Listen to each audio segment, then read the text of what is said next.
But at the end of the day, if you're doing an exercise for abs, as long as you're pushing yourself, you're hitting the right amount of reps, right amount of sets, pushing close to failure, not necessarily always having to go to failure, proper technique, eating the right foods, you're gonna see results. And also, no matter what ab exercise you do, no matter how hard you push yourself, no matter how well developed your abs are, unless you burn that layer of fat that's over them, they're never gonna show as much as they could. So make sure you get those two things in check before you start focusing on the little details like this. Again, these are just little details, but depending on who you are, they can make the biggest difference in the world.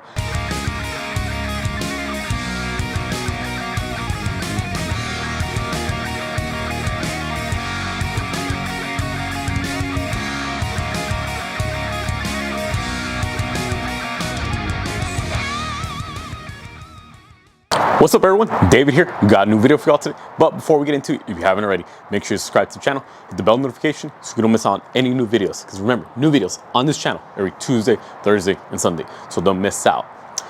Now in this world, specifically the gym world, the fitness world, fitness community, however you want to put it, there's three types of people. Person number one, you already have abs. Good for you, you're in shape, all right? Everyone wants your physique. Everyone wants those abs. They wish they can have what you got. Person number two, you're a hard gainer. So you spent this entire winter trying to bulk and it didn't go as successfully as you thought. And no matter what you do, the fact that you're so skinny, you're automatically gonna always have abs. I mean, that doesn't count. You see all these anorexic looking motherfuckers in the gym, these high schoolers who are so skinny, bragging about how defined their abs are. Nah, bro, you're just skinny. You're always gonna have abs because of how lean you are. That's nothing to brag about. And person number three, your bulk this past winter was a little too successful and now you're just fat and now you're trying to work extra hard to try to get those abs because I don't know if y'all know this, I don't know if y'all keeping up with the dates. Winter's ending, spring is about to come up, and before you know it, summer's gonna be right around the corner. 'Tis the season of sun's out, guns out. So shirts off at the beach, we wanna make sure we have those abs in check. So now's the time to start putting in that work to make sure we actually have them popping so that when we actually do have to whip off the shirt, boom, we're ready to look like Greek gods. But here's the thing. No matter what you do for abs, they're never gonna show unless you're lean enough to actually show them. You have to burn off a layer of fat that's in front of your abs before you can actually have them pop out. Again, you can have really well-developed abs, but if you're a little on the heavier side, you're overweight, you're always gonna have fat over them, and that's what's gonna be blocking them from being visible to everyone else. But let's just say you are lean enough, all right? You got your calories in check, you know, now it's actually time to build up the abs. That's what this video is for. We're gonna be showing you all the common mistakes that people do when it comes to training abs that I want all of you to avoid. You take all these things into account, before you know it, you'll start seeing a lot better results, a lot quicker for those abs, and before summer comes, you'll be good to go. So, mistake number one that everyone does, or at least a lot of people do from what I've seen in the gym, working as a personal trainer, is everyone treats abs differently compared to any other muscle group. What do I mean by this? You wanna build up your chest, you wanna build up your back, you wanna build up your quads.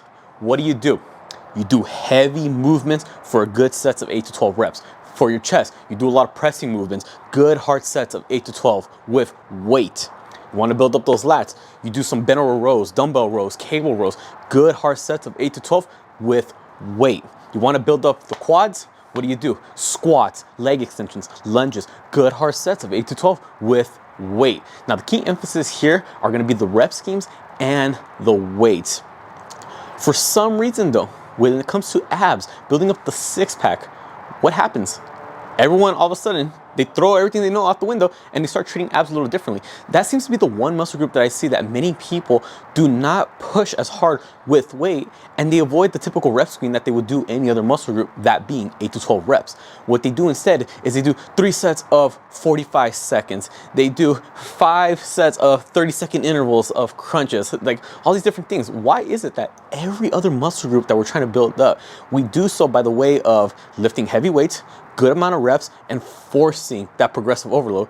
But for some reason, when it comes to abs, we stick to only body weight. For some reason, we go to high rep ranges. And for some reason, that's the only muscle group where we go into some timed intervals instead of a certain amount of rep schemes that we're trying to go for. I don't know. To me, it's a little weird. I don't really know why that is. But if you want to grow your abs, treat it like any other muscle that you would. for every other muscle. You're gonna be hitting a certain amount of reps with a certain amount of weight that's gonna give you enough of a challenge for that rep range. Same thing with the abs. Instead of focusing on timed intervals, instead of focusing on 20, 25, 30, 50 plus reps, no, treat it the same way you would your chest. If you're gonna do 4 sets of 8 to 12 reps, okay, same thing with your abs. 4 sets of 8 to 12 reps with weighted exercise. Think about it. You want to grow your legs, you're not just going to be doing a bunch of body weight squats.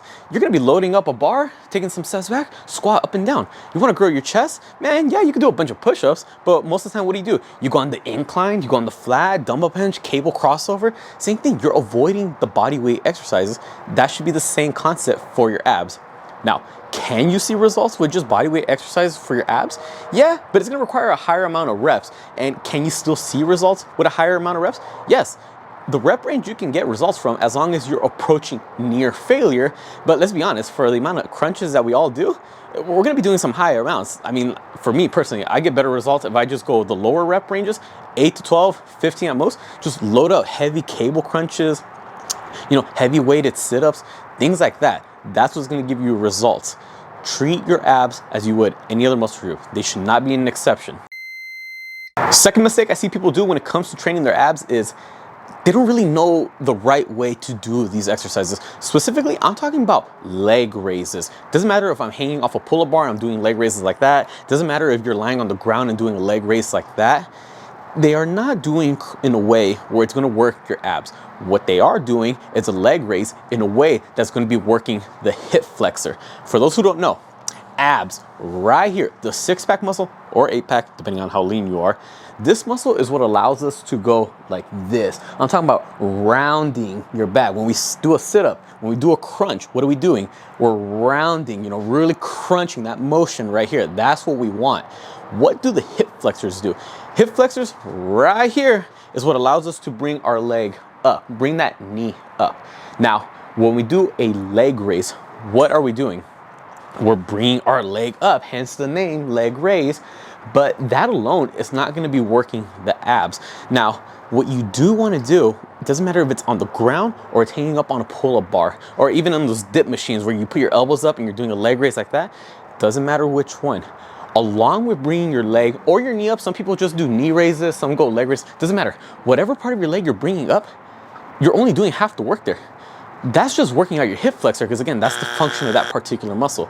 The abs allow us to round right here. So we gotta bring the hips up with it.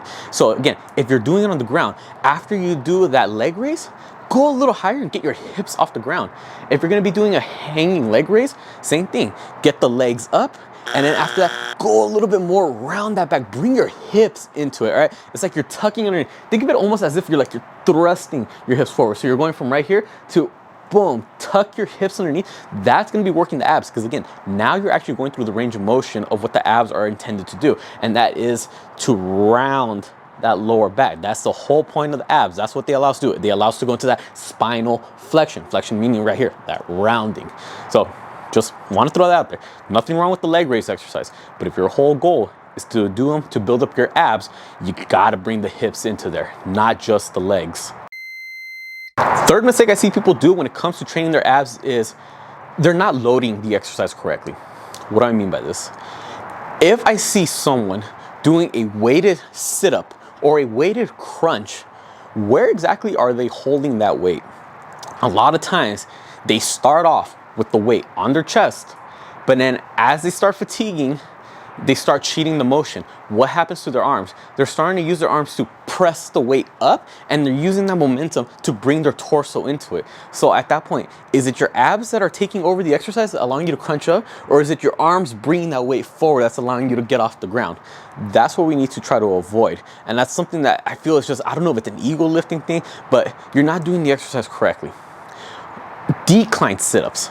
If you do them correctly, you're going down as low as you need to without hyperextending your back, and you're actually crunching up, rounding that back instead of just letting your hip flexor do all the work.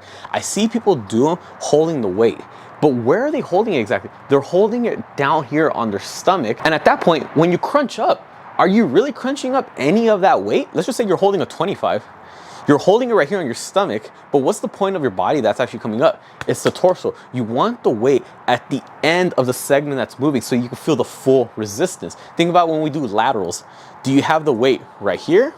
Or do you have the weight right here? You're usually holding it in your hand. You want it at the end, and that's why it's gonna feel a lot heavier. I don't know how many of you have ever tried a machine lateral where you have the pads right here on your elbows and you're lifting up this way. You can load up a lot more weight that way compared to if you have dumbbells in your hands. Why? Because as the weight gets on the end of that segment, you're gonna feel the resistance a lot more. So same thing when we do with the abs. We want the weight towards the top end of whatever it is that we're moving, and then boom, crunch it up. If you just have it right here over your stomach, realistically, you're just lifting the weight of your torso because the weight itself is not moving if you have it closer to your hips. Doesn't matter whether it's a decline sit up, a crunch on the ground, a sit up, you wanna make sure wherever it is that you're holding that weight, you just keep it there. Don't use your arms to press it up, and don't move it closer down to your hips. No, you want it higher up. I've seen people do weighted sit-ups, weighted crunches on a decline bench, and they actually have the weight behind their head right here. I see nothing wrong with that because now they're getting that full weight. You know, they're actually getting that full contraction of the abs. All the resistance is at the far end, so they're feeling every bit of weight on their abs when it comes to doing that exercise. Compared to if you were just do it down here, you're realistically not getting as much. You're still just getting all the weight of your torso itself rather than the actual resistance that you placed on it. Best case scenario for this type of exercise is just stick to a machine. Think about it, a lot of gyms have crunch machines. You grab the handles and boom, pull. That's what you want to go with, because think about where's all the weight resisted on. It's up here and you're pulling it down. That's what you want. You're not shifting the weight to different parts of your torso. You're keeping it in one spot and you're letting your abs do all the work when you crunch. Right now that I say we're keeping the weight up here on our torso and we're crunching down, that's actually a really good segue into the fourth and final tip, or I should say mistake, that people do when it comes to training their abs. They're only focusing on the top abs. Now, I want to preface by saying, no matter what ab exercise you do, it doesn't matter if it's a leg raise, doesn't matter if it's a crunch, doesn't matter if it's a weighted exercise, doesn't matter if it's a body weight exercise. As long as you're pushing yourself with enough resistance, pushing close to failure, you know, obviously feeling the burn, you're going to see some results regardless. You're also going to be working your entire abs from right here to right here. That 6-pack or 8-pack, if you know, if visible, if you're lucky enough to be that lean, you're going to be working them all out. However, what does change depending on exercise to exercise is which abs specifically get a little bit more emphasis. Now, I say emphasis, I'm not saying it's only going to work certain parts of your abs. No, I'm saying it's going to work all of them, but some of them are going to get a little bit more attention than the others. The way I like to explain this is, think of it like a bench press versus an incline. Everyone says they want to do incline bench press because they only want to work the upper part of their chest because that's their weak point. They want to build up the upper. When you do a flat bench press, you're working out your entire chest. When you do an incline bench press, you are also working out your entire chest. It just so happens that the upper chest is just going to get a little bit more of an emphasis. It's gonna have to push a little bit harder just because of the angle. Same thing with your abs. Depending on which exercise you do, you're gonna be working the entire abs, but some may work a little bit more on the upper and a little less on the lower, or vice versa. Some of them might work a little bit more on the lower compared to the upper. And the one common mistake that I see everyone do is they solely stick to exercises where it primarily places the emphasis on the upper abs. I mean, just look at anyone who has some somewhat decent looking abs. It's pretty clear that their upper abs are always going to be a lot more defined than their lower, just by the nature of the exercises. A lot of crunching motions like this, that's going to work the upper abs. Any type of movement, ab exercise, where you're actually gonna be bringing your torso down to meet your legs, that is gonna place a bigger emphasis on the upper abs. And most gyms, they only have ab machines where it does that motion. The weighted crunch machine, I mean, when was the last time you saw a leg raise machine at the gym? It's not often, but if you do an exercise where you're bringing your hips, again, not just your legs, remember back to the first tip, not just, or actually it was the second tip, not just the legs, but the whole hip with it, that's going to place more of an emphasis right here on the lower abs. And that's what we need to work on more, because typically that's where we hold a little bit more body fat. So the abs need to be a little bit more developed, you know, to pop through a little bit of that fat. But still, you should still try to burn off that fat as much as you can to make it really visible. But that's a whole different video. So again, understand which exercises work the upper abs primarily, which exercises work the lower abs primarily. Regardless of which one you do, the entire ab region is going to be worked out. Regardless, it's just a matter of emphasis. And a lot of people are only prioritizing the top ones. Nah, let's try to emphasize a little bit more on the lower ones to really tie in that look. Your upper abs already look defined enough. They look good enough, all right? You have the upper 4-pack. It's the lower 2 you got to really work out. So just want to be mindful of that. Why do you think in the beginning I kept using the example leg raises, leg raises, leg raises? Because I'm real big on working out the lower abs. Me personally, I struggle with the bottom half of my abs. Top 4, good, great. What about the lower? We got to complete the look. We talk about looking balanced. We want to be even. Okay, even up the abs as well. It's not just the top 4. I don't want a 4-pack. I want a 6-pack. Got to work out the lower too. So any type of leg raise variation, anything where you're bringing the hips up to meet your torso, not just bringing the torso down to meet your hips. Understand that difference. There you have it, everyone. Those are just 4 of the biggest mistakes I see people do when it comes to wanting to work on their abs. But at the end of the day, if you're doing an exercise for abs, as long as you're pushing yourself, you're hitting the right amount of reps, right amount of sets, pushing close to failure, not necessarily always having to go to failure, proper technique, eating the right foods, you're gonna see results. And also, no matter what ab exercise you do, no matter how hard you push yourself, no matter how well developed your abs are, unless you burn that layer of fat that's over them, they're never gonna show as much as they could. So make sure you get those 2 things in check before you start focusing on the little details like this. Again, these are just little details, but depending on who you are, they can make the biggest difference in the world. But at the end of the day, something is better than nothing. Do what you gotta do, figure out what works best for your body. Everyone's gonna be a little bit different. These tips may not apply to everyone, but for a few, it can make a night and day difference. Just wanna throw that out there. Comment down below if this video was helpful. Also, comment down below what are your go-to ab exercises. Also, comment down below any other video suggestions you'd like to see me do, whether it be about mindset, motivation, nutrition, diet, workouts, programs, whatever it is, comment down below. I'll be more than happy to help you all out. Be sure to subscribe not just to this channel, but my girlfriend's channel, her couple's channel, so you don't miss out on any new videos. Because remember, we got new videos every week across the board for all 3 channels. For this channel specifically, new videos every Tuesday, Thursday, and Sunday. So don't miss out. And then Instagram and TikTok, same thing. Be sure to follow me on my accounts, girlfriend's accounts, couple's accounts. I put all the links down in the description below.